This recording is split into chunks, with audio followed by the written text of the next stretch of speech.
या निष्काम कर्मों के फल को अपुरुषार्थ इसलिए कहा गया कि वे फल अस्थायी हैं। निष्काम कर्म करके भी, अंतःकरण शुद्ध करके भी विवेक ज्ञान नहीं किया और हमने स्वर्ग आदि की प्राप्ति यदि कर ली तो वो भी क्या है, अस्थायी है, तो वहां से भी वापस लौटना पड़ता है।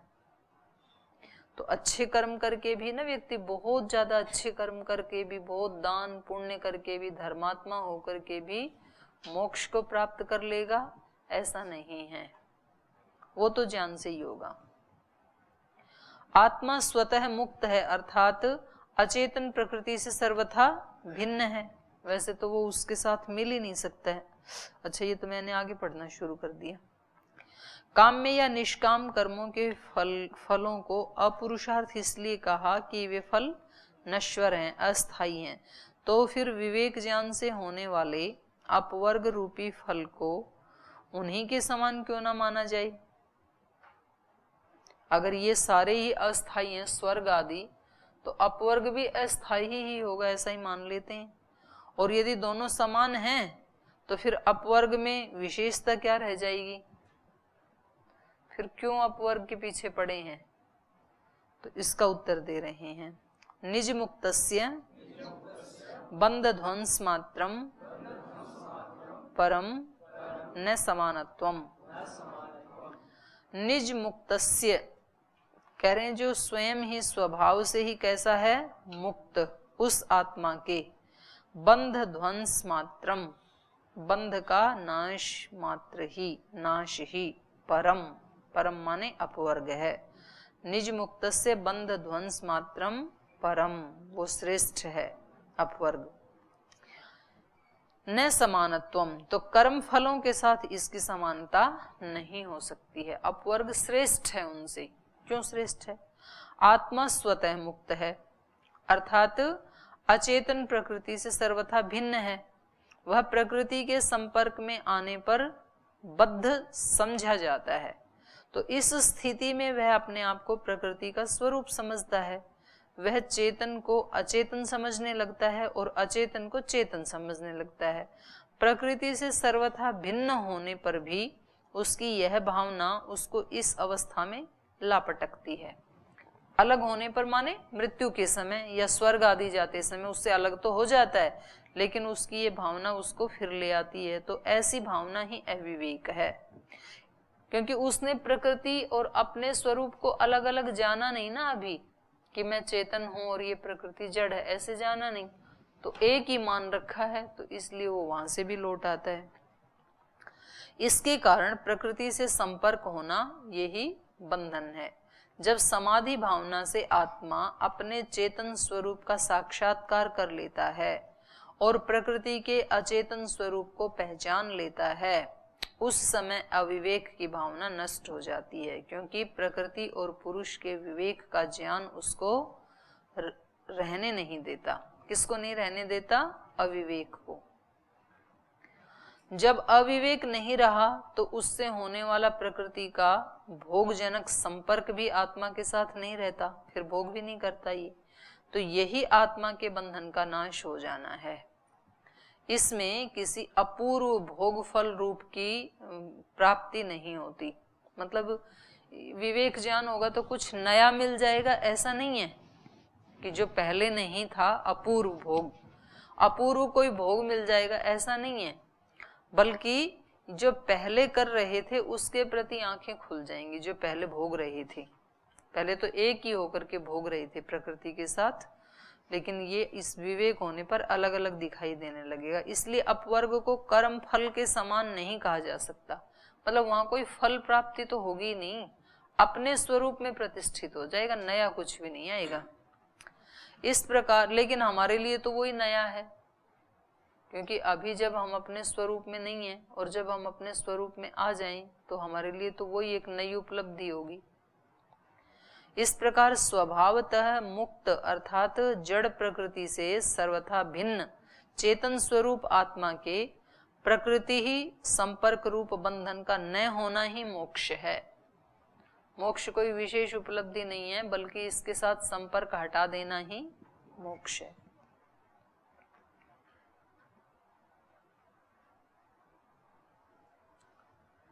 तो इस प्रकार से पूर्वोक्त कर्म फलों से अपवर्ग में यह विशेषता है। इस स्थिति को प्राप्त करने के लिए प्रकृति का सहयोग आवश्यक है, इसलिए उसके स्वतंत्र अस्तित्व से नकार नहीं किया जा सकता। मतलब ये हमारा बहुत हितैषी भी है प्रकृति और पक्का दुश्मन भी है, क्योंकि बांधने वाला भी यही है और मुक्त करने वाली भी यही है। अचेतन प्रकृति, प्रकृति मतलब हमारे शरीर, बुद्धि, इंद्रियां, मन आदि, तो जब मोक्ष दिलाएंगे तब भी यही साधन बनेंगे और भोग दिलाने के लिए भी साधन यही बनेंगे। तो ये है कि हम इनका प्रयोग कैसे करते हैं और इनसे हम क्या चाहते हैं। हम क्या चाहते हैं वो ये करते हैं। हम मोक्ष चाहते हैं तो मोक्ष दिलाएंगे, हम भोग चाहते हैं तो भोग दिलाएंगे। कोई नौकर आपके घर में आके कौन सा काम करेगा?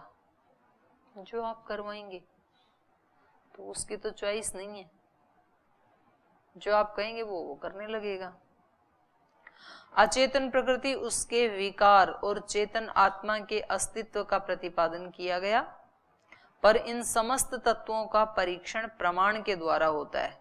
तो इसलिए सूत्रकार अब प्रमाणों के स्वरूप का निर्देश करते हैं। द्वयो एक तरस्य वापि असन्निकृष्टार्थ परिच्छिति ही प्रमा तत्साधकतमं यत् तत्त्रिविधं प्रमाणम। द्वयोः एक तरस्य वा, कह रहे हैं दो, दो मतलब बुद्धि और आत्मा, अथवा एक तरह से या दोनों में से एक, आत्मा या बुद्धि या प्रकृति। असन्निकृष्टार्थ परिच्छिति, असन्निकृष्ट माने जिसके साथ पहले हमारा सन्निकर्ष नहीं हुआ, अर्थात अज्ञात। उस पूर्व अज्ञात अर्थ का असन्निकृष्टार्थ परिच्छिति, उसका परिचय नहीं होना, उसका अवधारण न होना। पूर्व अज्ञात अर्थ का अवधारण होना, परिच्छिति परिज्ञान होना। पहले जो अर्थ कोई पदार्थ हमारे से असन्निकृष्ट था, उसके साथ हमारा सन्निकर्ष नहीं हुआ था, अब हो गया है, तो उसका पता लग जाना ही क्या है? प्रमा, ज्ञान है।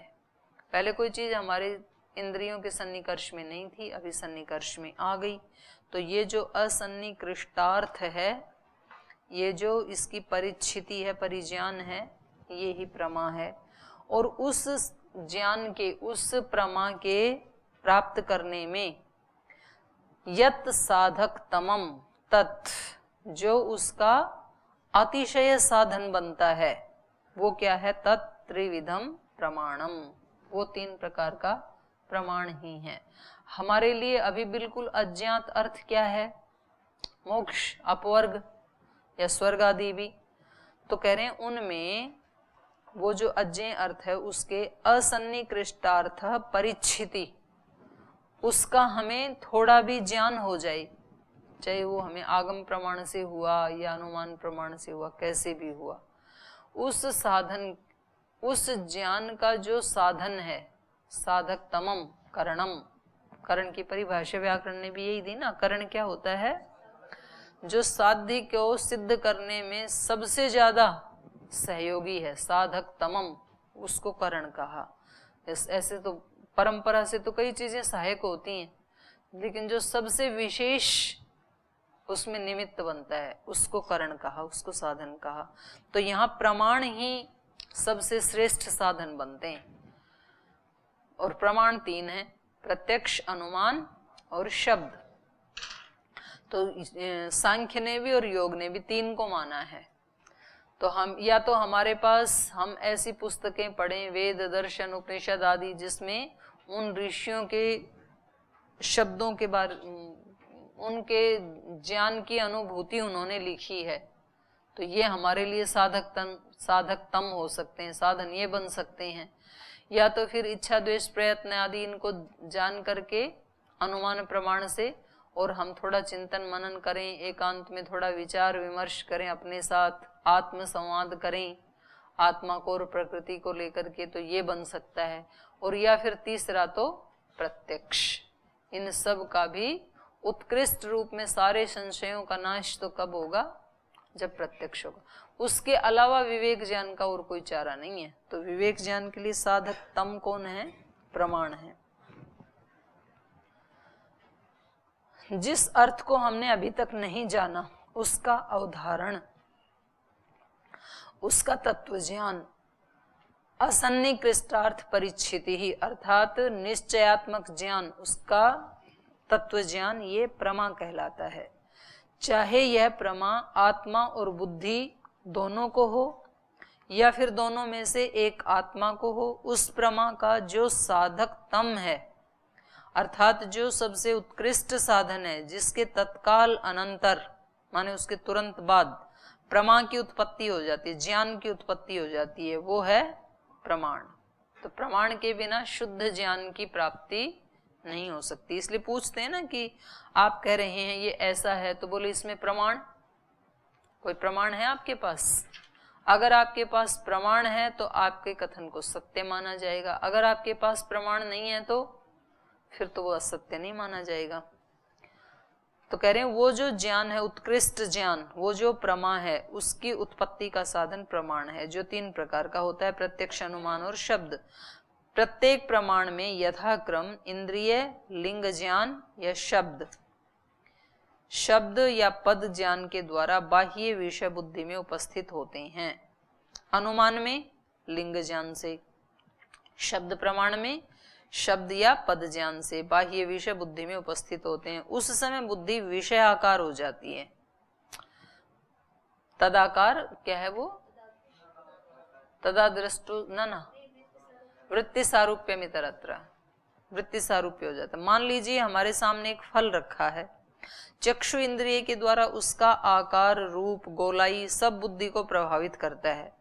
और बुद्धि एक अत्यंत स्वच्छ सात्विक तत्व है। बुद्धि का अपना भी जो स्वरूप है वो कैसा है? सत्व प्रधान है। उसकी स्वच्छता को स्पष्ट करने के लिए स्फटिक मणि का उदाहरण दिया जाता है। बुद्धि तत्व जब हमें मिला था ना सृष्टि के आदि में, तब कैसा था?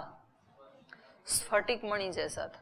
और हमने उसमें दाग लगा लगा के, अशुद्ध चीजें डाल डाल के, अशुद्ध ज्ञान डाल डाल करके उसको बुद्धि का स्वरूप ही कैसा बना दिया?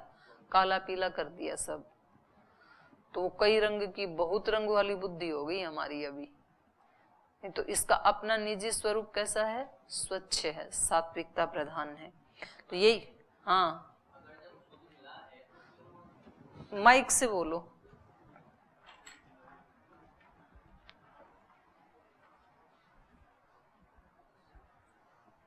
ओम, अगर वो शुद्ध है ही पहले से, तो उसमें फिर अज्ञान, जब वो ज्ञानवान है ही, शुद्ध पवित्र है, तो उसमें फिर अज्ञान बाहर से कैसे आता है? लापरवाही से आ जाता है।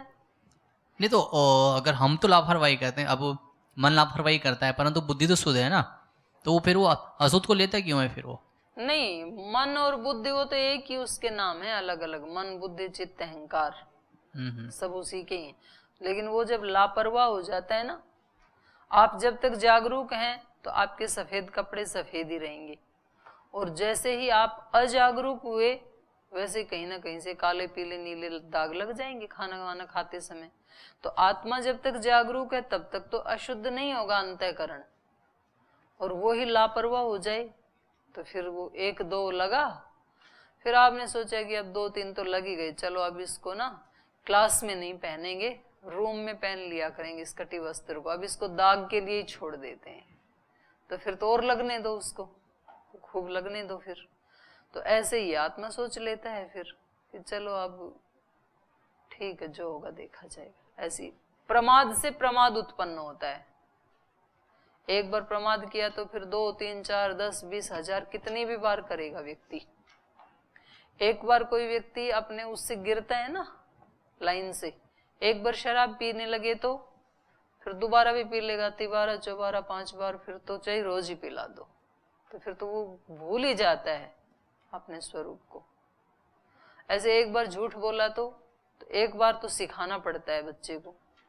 बच्चे को माता पिता सिखाते हैं कि बेटा कभी भी ना जीवन में झूठ मत बोलना, तो उसका पहली बार परिचय होता है कि कोई झूठ नाम की भी चीज है क्या जो बोली जा सकती है।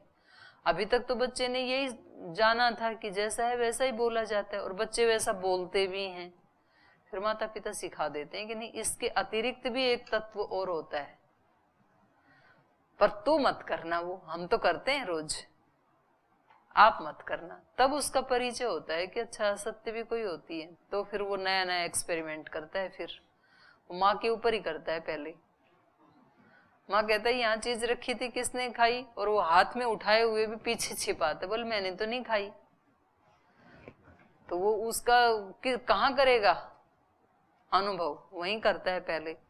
फिर जब पहले बार करता है तो माँ खुश होती है। बच्चे जब ऐसी चालाकियां करते हैं ना छोटी छोटी, तो माता पिता को बड़ी खुशी होती है। और फिर बाद में होकर बड़े होने के बाद फिर सिर पीटते हैं, तो सिखाया किसने था, आपने सिखाया था।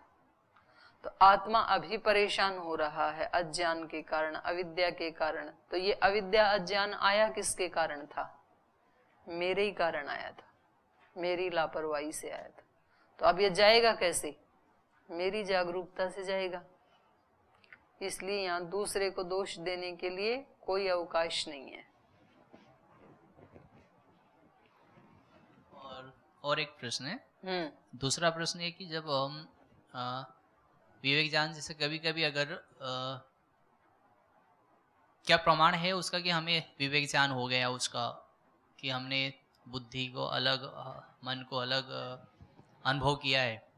अब जैसे दूसरे को हमें दूसरे को तो बता भी नहीं सकते शायद इसको, अगर दूसरे को कोई अगर हमें बोलता है कि हमें ये सब सारी चीज़ें हुई है, तो उसका दूसरे व्यक्ति को बताने के लिए प्रमाण क्या है उसको कि ऐसे ऐसी चीज़ें हुई है, इसका क्या प्रमाण, कैसे प्रमाण होगा? सूर्योदय हो गया तो क्या प्रमाण है कि सूर्योदय हो गया?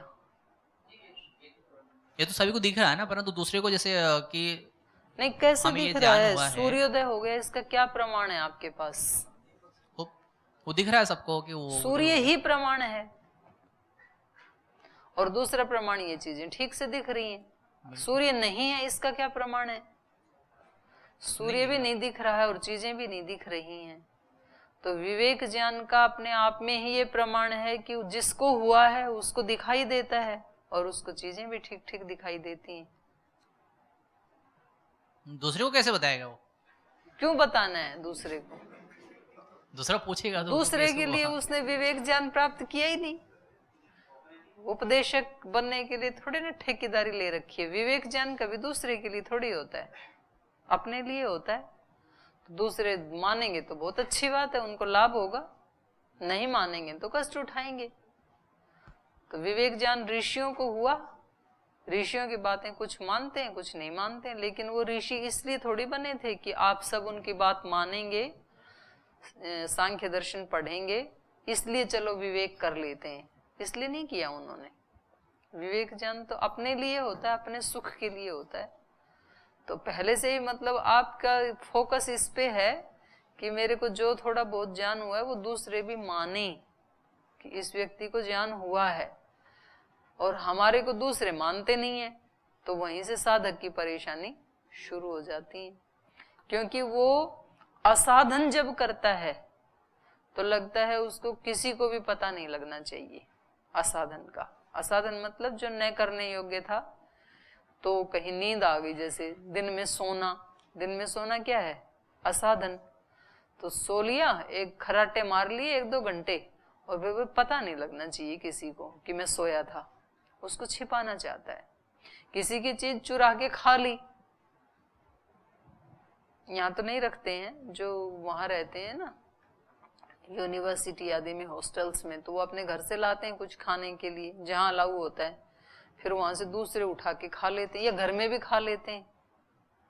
जैसे कोई चीज खाने पीने की रखी थी, या दूध पे मलाई आ रखी थी, उसको खा लिया और फिर उसको उससे ऐसे ही कर दिया, चम्मच से फैला फैला के, जैसे नहीं खाया है। तो न करने योग्य था, उसको करके हम छिपाना चाहते हैं कि किसी को पता ना लगे, और करने योग्य को करके हम जताना चाहते हैं, दूसरे को दिखाना चाहते हैं कि आपको भी पता लगे मैं कितना सत्याचरण कर रहा हूं। तो ये मतलब एक है तो अविवेक की ही स्थिति। जब तक अविवेक में है व्यक्ति तब तक ऐसा चाहेगा, क्योंकि दूसरे जब उसको अप्रूवल देते हैं तो अच्छा लगता है आत्मा को। दूसरे ये कहें कि भाई इन्होंने तो कर लिया प्राप्त, इनको तो मिल गया कुछ ना कुछ, तो उसको अच्छा लगता है। लेकिन जैसे जैसे उसका वो बढ़ता जाएगा ना, वैसे वैसे वो उसको छिपा के रखेगा। जब दूसरे उसको बोलेंगे कि जी आप तो बड़े विशेष हैं, बोले नहीं हम कोई विशेष नहीं है, आपके जैसे ही हैं हम भी, आप भी वैसे ही हैं, हम भी वैसे ही हैं। वो उसको छिपा के रखना चाहता है, क्योंकि जब पत्तों में कोई फल छिपा रहता है ना, तो वो चिड़िया तोता वो उसको दूषित नहीं करते हैं, वो बच जाता है, सुरक्षित रहता है। और जो बिल्कुल सामने हो तो उसको खा खा के दूषित कर देते हैं। तो कभी कभी अपनी उपलब्धियां समय से पहले जब बता देते हैं ना, तो फिर उसमें विकृति आ जाती है। तो साधक नहीं बताते हैं, उनका भोजन और भजन हमेशा छिपके होता है, एकांत में। वो क्या खाते हैं वो भी नहीं दिखाते हैं, और वो क्या भजन करते हैं वो भी नहीं दिखाते हैं। जब कोई मूर्ति बनाई जा रही होती है तो उसके चारों तरफ पर्दा लगा देते हैं ना।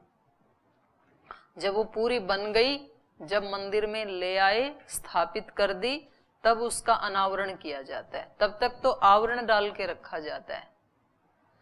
तो जिसको साधना करनी है वो अपनी उपलब्धियों को छिपा के रखे। ठीक है अजय जी? तो दूसरों को तो पता लगना ही नहीं चाहिए। तो ये तो सोचो ही मत कि दूसरे को कैसे पता लगेगा, कैसे बताऊं।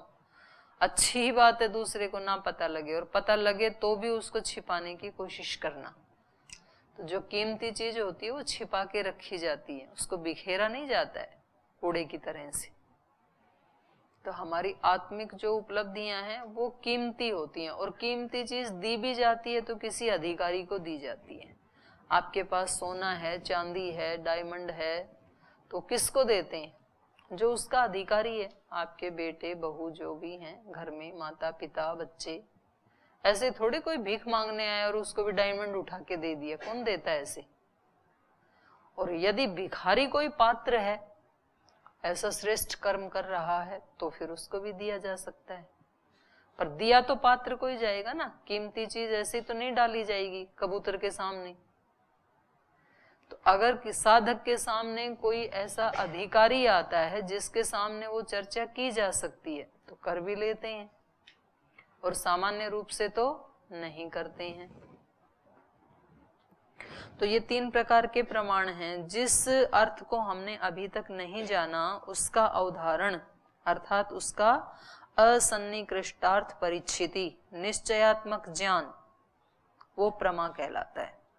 चाहे यह प्रमा आत्मा और बुद्धि दोनों को हो या दोनों में से एक आत्मा को हो, उस प्रमा का जो साधकतम है, उसका जो उत्कृष्ट साधन है, जिसके तत्काल बाद प्रमा की उत्पत्ति हो जाती है, वो प्रमाण कहलाता है। तो ये 3 प्रकार का है। प्रत्यक्ष, अनुमान, शब्द। प्रत्येक प्रमाण में यथाक्रम इंद्रिय, लिंग ज्ञान और शब्द या पद ज्ञान का बाह्य विषय बुद्धि में उपस्थित होता है। उस समय बुद्धि विषयाकार हो जाती है। मान लीजिए हमारे सामने एक फल रखा है, चक्षु इंद्रिय के द्वारा उसका आकार, उसका रूप, गोलाई आदि बुद्धि को प्रभावित करता है। बुद्धि एक अत्यंत स्वच्छ सात्विक तत्व है। उसकी स्वच्छता को स्पष्ट करने के लिए स्फटिक मणि का उदाहरण दिया जाता है, पर इस केवल लौकिक दृष्टि से उसकी स्थिति के लिए संकेत मात्र है। ये इससे उसकी तुलना नहीं की जा सकती, जिसकी रचना इस प्रकार की है कि इंद्रिय आदि के द्वारा बाह्य विषय का तत्काल उस पर प्रभाव पड़ता है। स्फटिक मणि पे भी तत्काल प्रभाव पड़ता है ना, ऐसे ही बुद्धि के ऊपर भी तत्काल प्रभाव पड़ता है। तो उसको जो विषय आप दिखाएंगे, अच्छे दिखाएंगे तो अच्छा प्रभाव पड़ेगा, बुरा दिखाएंगे तो बुरा पड़ेगा। उसकी इस स्थिति को उसका विषयाकार होना कहा गया है। बुद्धि कैसी है? विषयाकार होने वाली। और इसी को ही एक शब्द आता है न्याय दर्शन में, नियत विषय वाली।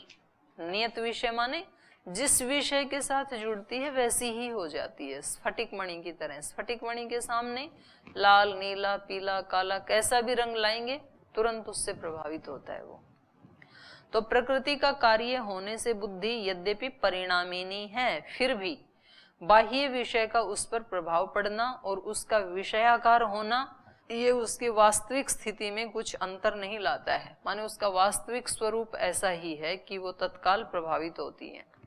इसी कारण एक के बाद दूसरा, दूसरे के बाद तीसरा, अनेक विषयों के लगातार उसके सम्मुख आते रहने पर भी उसकी ग्राहकता बराबर उसी रूप में बनी रहती है।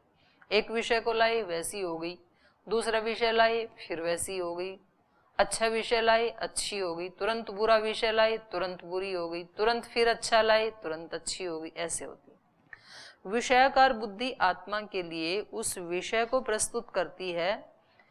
जब उस विषय को प्रस्तुत करती है तब आत्मा को यह फल है ऐसी प्रतीति होती है। जब फल को बुद्धि प्रस्तुत करती है तो आत्मा को ज्ञान क्या होता है, ये फल है। तो इस प्रतीति को ही प्रमा या बोध कहा जाता है, इसी का नाम प्रमा है। जब इसका नाम प्रमा है तो इसका साधकतम बुद्धि क्या है, प्रमाण। इस ज्ञान को जब प्रमा कहेंगे तो इस प्रमा का प्रमाण कौन है, बुद्धि। प्रमाण तो वही है ना जिसके द्वारा जाना जाए। तो ये फल है, ये ज्ञान है, तो ये किसके द्वारा जाना गया, बुद्धि के द्वारा। तो बुद्धि क्या हो गया, इसका प्रमाण। सर्वत्र बुद्धि के प्रमाण होने से उसके प्रत्यक्ष आदि भेद हैं, इंद्रिय आदि बाह्य साधन के आधार पर समझे जाते हैं। तो जैसे आंख का प्रत्यक्ष, कान का प्रत्यक्ष, जिह्वा का प्रत्यक्ष, इस रूप में। तो इंद्रिय आदि के द्वारा बुद्धि का विषयाकार होना, इसको कहा बुद्धि वृत्ति। यह वृत्ति क्या है, ज्ञान रूप। जिस भी विषय के साथ जुड़ेगी वैसी उसकी वृत्ति होगी और वो ही उसका ज्ञान होगा। तो ये वृत्ति ज्ञान रूप होती है। यदि इस बुद्धि वृत्ति को ही प्रमा मान लिया जाए तो बाह्य साधन अर्थात इंद्रिय आदि को फिर प्रमाण कहा जाएगा। जो उस ज्ञान को कराने में साधकतम है वो ही उसका प्रमाण है। तो इस अर्थ को स्पष्ट करने के लिए सूत्र में प्रथम दो पद हैं, द्वयोः एक तरस्य वा। तो इनका सन्निवेश किया है, चाहे बुद्धिवृत्ति और बोध, बोध माने ज्ञान, चैतन्य बोध, इन दोनों को ही प्रमा माना जाए अथवा दोनों में से अंतिम एक को माना जाए। किसी भी प्रमा का जो उत्कृष्ट साधन होगा वो प्रमाण ही कहा जाएगा। माने बुद्धि को यदि प्रमा हो रही है तो साधन होंगी इंद्रियां, आत्मा को यदि प्रमा हो रहा है तो साधन होगी बुद्धि। इन पदों का अन्य अर्थ भी आचार्यों ने किया है। प्रत्यक्ष प्रमाण की दृष्टि से द्वयो पद का सन्निवेश है, अनुमान और शब्द प्रमाण की दृष्टि से एक तरस्य का है। शब्द प्रमाण में दो वस्तुओं का वर्तमान अस्तित्व आवश्यक है, प्रत्यक्ष प्रमाण में एक प्रत्यक्ष होने करने वाला, एक प्रत्यक्ष होने वाला, तो वहां दो की जरूरत है। बुद्धि का अस्तित्व प्रत्येक प्रमाण के लिए समान है। प्रत्यक्ष में इंद्रिय और अर्थ विशेष हैं, उनका अस्तित्व प्रत्यक्ष के लिए आवश्यक है। इस प्रकार इंद्रिय और अर्थ के संबंध के द्वारा जो पहले से अनधिगत अर्थ का निश्चयात्मक ज्ञान होता है वह प्रमाण है।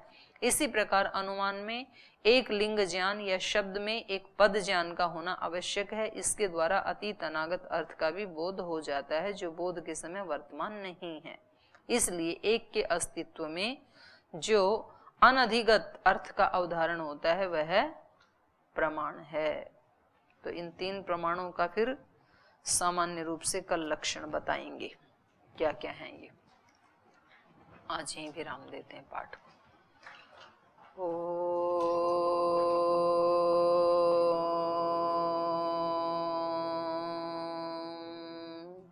शांति शांति शांति। श्री गुरुभ्यो नमः।